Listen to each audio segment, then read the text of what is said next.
Hello నమస్తే welcome to my channel గణితం by Pritam. So మన సెకండ్ సిరీస్లో 69th వీడియో వచ్చేసి ఏంటంటే ఒక కొత్త చాప్టర్ అండ్ వెరీ చిన్న చాప్టర్. ఓకేనా, ఈ చాప్టర్ల నుంచి మనకి ఫైనల్ ఎగ్జామ్కి వచ్చే మార్క్స్ చాలా తక్కువ. అండ్ ఈ చాప్టర్ అనేది మనము వెక్టార్స్తో పాటు డిస్కస్ చేయాలి యాక్చువల్గా. కానీ ఇప్పుడు మనము ఈ సిరీస్లో కోఆర్డినేట్ జామెట్రీ మొత్తం కంప్లీట్ చేస్తున్నాం కాబట్టి ప్లేన్స్ కూడా కంప్లీట్ చేద్దాం. ఓకేనా, సో ఇప్పుడు నేను ఏంటంటే ఈ వీడియోలో మనము ఈ చాప్టర్ని చాలా సింపుల్గా డీల్ చేద్దాం, కాంప్లికేటెడ్ చేసుకోకుండా. ఫార్ములాస్, చిన్న చిన్న కాన్సెప్ట్స్, దానికి రిలేటెడ్ ప్రాబ్లమ్స్. ఓకేనా, ఎందుకంటే మనకు ఫైనల్ ఎగ్జామ్లో దీని మీద ఒక 2 మార్క్స్ క్వశ్చన్ అనుకుంటా, అంతే. ఒక 4 మార్క్స్ క్వశ్చన్, అసలు 4 మార్క్స్ క్వశ్చన్ రాదు, బట్ ఒకవేళ వస్తే 2 మార్క్స్ 4 మార్క్స్ మ్యాక్సిమం ఇంతే. సో మ్యాక్సిమంలో 2 మార్క్సే వస్తుంది ప్రతి ఇయర్. ఒక్కసారి ఎప్పుడో 4 మార్క్స్ వచ్చింది. సో ఫస్ట్ మనము ప్లేన్లో ప్లేన్ అంటే ఏంది, డెఫినేషన్ ఏందో చూద్దాం. A surface is called plane surface or plane if all the points of straight line joining any 2 points on a surface lie on it. So ఇది వచ్చేసి బేసిక్ డెఫినేషన్. ఓకేనా, so ఈ డెఫినేషన్ ఇప్పుడు మనము సింపుల్గా ఇట్లా చదివినామా, బేసిక్ అర్థమైందా, చాలు. దీని మీద మనం డీప్గా వెళ్ళాలంటే వెక్టర్స్ తోటి మనం రిలేట్ చేసుకోవాలి. సో అందుకే I'm keeping it very simple. ఇది వచ్చేసి ప్లేన్. సో మీకు ఈజీగా ప్లేన్ అర్థం కావాలంటే సింపుల్గా ఇప్పుడు XY యాక్సిస్ ఉంది, సపోజ్ ఇది ఉందనుకోండి, ఇది ప్లేన్ అనుకున్నాను అనుకోండి. ఈ డైరెక్షన్స్లో ఇన్ఫైనైట్గా ఎక్స్పాండ్ అవుతుంది ఈ డైరెక్షన్స్లో, దాన్ని ప్లేన్ అని అంటాం. సపోజ్ ఇది ఇప్పుడు X యాక్సిస్ Y యాక్సిస్ ఉందనుకోండి, ఇది X యాక్సిస్ డైరెక్షన్, ఇది Y యాక్సిస్ డైరెక్షన్ అంటే ఈ ప్లేన్ వచ్చేసి XY ప్లేన్ అయిపోతుంది. అండ్ ఈ ప్లేన్ వచ్చేసి ఈ డైరెక్షన్లో చూడండి, ఈ డైరెక్షన్లో ఇన్ఫైనైట్గా స్ప్రెడ్ అవుతుంది, ఎక్స్పాండ్ అవుతుంది. సో సింపుల్గా అది వచ్చేసి ప్లేన్ డెఫినేషన్. సో మనకి ఈ ప్లేన్ డెఫినేషన్ కంటే very very very very very important ఏంటంటే ఈక్వేషన్ ఆఫ్ ప్లేన్. సో చూడండి, AX + BY + CZ + D = 0 represents general equation of plane where A, B, C are drs of normal.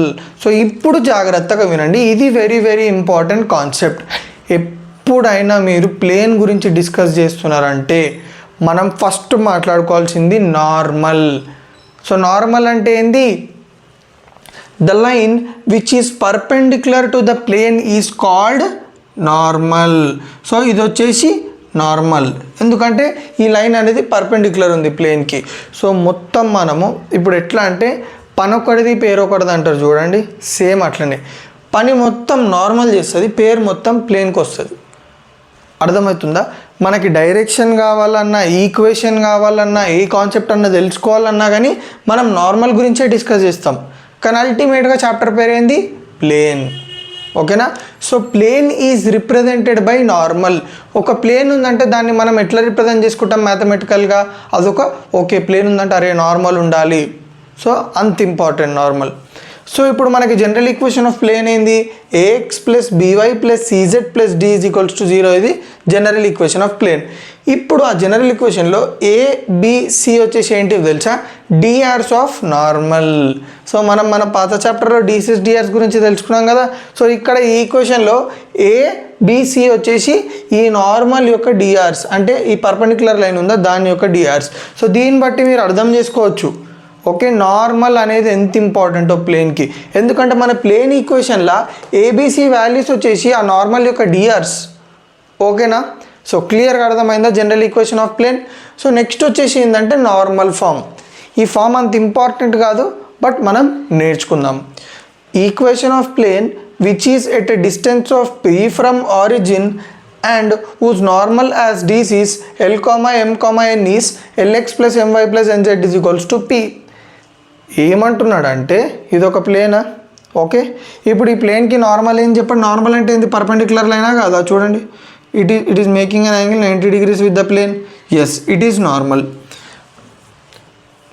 And మీరు గమనించినట్టయితే ఇది origin నుంచి ఈ ప్లేన్కి distance ఎంత అంటే p, అంటే ఈ డిస్టెన్స్. ఓకేనా? అండ్ ఏమంటున్నాడు, and whose normal as DCs l, m, n. అంటే నార్మల్ అంటే ఇదే కదా. సో దీని డీసీస్ వచ్చేసి l, m, n ఉన్నాయి ఉన్నదన్నాడు. సో అప్పుడు మనకి ఈక్వేషన్ ఏమైపోతుంది అంటే lx + my + nz = p.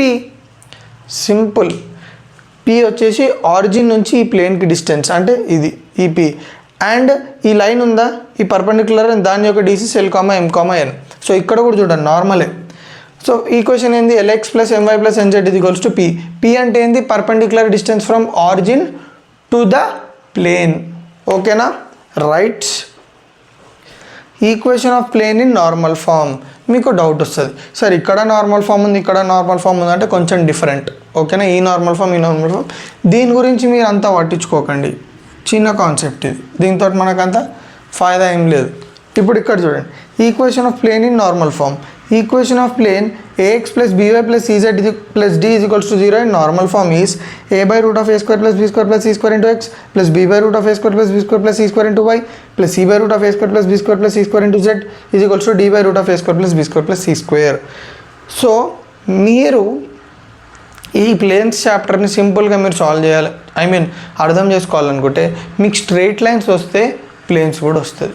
Straight లైన్స్లో ఉన్న ఫార్ములాసే ప్లేన్స్లో ఉంటాయి, స్ట్రైట్ లైన్స్లో ఉన్న కాన్సెప్ట్లే ప్లేన్స్లో ఉంటాయి. కానీ అక్కడ ఓన్లీ డిఫరెన్స్ ఏంది, అక్కడ లైన్స్ ఉన్నాయి, ఇక్కడ ప్లేన్స్ ఉంటాయి, అంతే డిఫరెన్స్. మిగతా అదంతా same to same.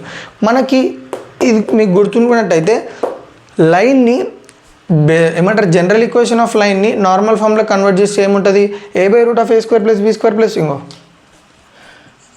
Normal form of line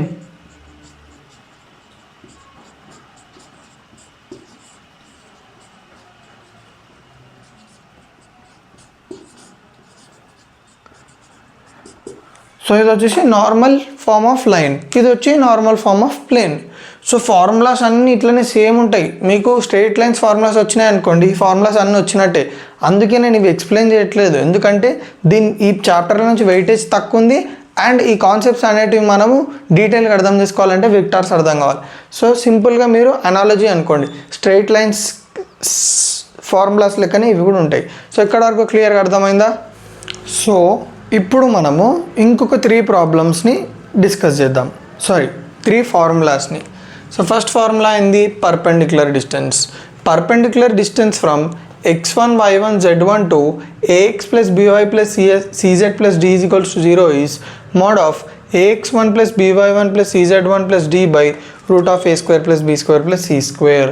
so మీరు ఇదే స్ట్రైట్ లైన్స్ ఫార్ములా తోటి కంపేర్ చేయండి. స్ట్రైట్ లైన్స్లో perpendicular distance from point to ax + by + c ఏంది, mod of ax1 + by1 + c/√a² + b². ఇక్కడ ఏంది, cz1 + d అనేది ఎక్స్ట్రా యాడ్ అయింది అంతే. ఆ ఫార్ములా ఈ ఫార్ములా సేమ్. సో మీకు స్ట్రైట్ లైన్స్ ఫార్ములాలు వస్తే ఈ formula easy. Equation of plane passing through x1 y1 z1 is a × x - x1 + b × y - y1 + c × z - z1. ఏమంటున్నాడు అంటే ప్లేన్ ఉంది, ఓకే, ఆ ప్లేన్ అనేది ఒక పాయింట్ నుంచి పాస్ అవుతుంది. ఫర్ ఎగ్జాంపుల్ ఇది ఒక ప్లేన్ అనుకుందాం, ఓకే. ఈ పాయింట్ అనేది 2,3 ఉందా? సో 2,3 నుంచి ఉందంటే పాస్ అవుతున్నట్టే కదా ప్లేన్. సో ఇప్పుడు మనము ఇట్లా ఒక పాయింట్ నుంచి పాస్ అవుతుంది అని అన్నప్పుడు ఎప్పుడు నార్మల్ ఉండాలని చెప్పినా కదా నేను మీకు, ఏ ప్లేన్ ఈక్వేషన్ తీసుకున్నా దానికి నార్మల్ మనం పెట్టాలి, ఓకే. నార్మల్ పెడితేనే దట్ రిప్రజెంట్స్ ప్లేన్ అని అర్థం. సో ఇప్పుడు 2,3 నుంచి పాస్ అవుతుంది మనకు. ఇప్పుడు దీని ఈక్వేషన్ కావాలంటే సింపుల్గా ఈ ఫార్ములా వాడాలి. జస్ట్ x1 y1 ప్లేస్లో 2,3 పెట్టుకుంటే 2,3,4 పెట్టుకుందాం, ఓకే. z కూడా ఉంది కదా. సో 2,3,4 x1 y1 z1 ప్లేస్లో పెట్టుకోవాలి అంతే. సో క్లియర్గా అర్థమైందా? Right. Equation of plane passing through 3 points x1 y1 z1 x2 y2 z2 x3 y3 z3 is. ఇక్కడ దానికి దీనికి డిఫరెన్స్ ఏంది, ఇక్కడ ఓన్లీ ఒక పాయింట్ నుంచే పాస్ అవుతుంది. కానీ ఇక్కడ మనకి 3 పాయింట్స్ ఇచ్చి 3 పాయింట్స్ నుంచి పాస్ అవుతుంది అన్నాడు అనుకోండి, మనం ఏం చేయాలంటే డెట్ చేయాలి. సో డెట్ అంటే మీరు ఎవరైతే మ్యాట్రిసెస్ ఫెమిలియర్ ఉన్నారో వాళ్ళకు ఇది ఈజీగా అర్థమవుతుంది. సో లేని వాళ్ళకు కూడా మనం ఎప్పుడైతే ఏమంటారు ప్రాబ్లమ్ సాల్వ్ చేస్తామో అప్పుడు మీకు క్లియర్గా అర్థమైపోతుంది. సో మనకి passing through 1 point, passing through 3 points and perpendicular distance 3 ఫార్ములాలు అర్థమైనాయి క్లియర్గా. ఓకే.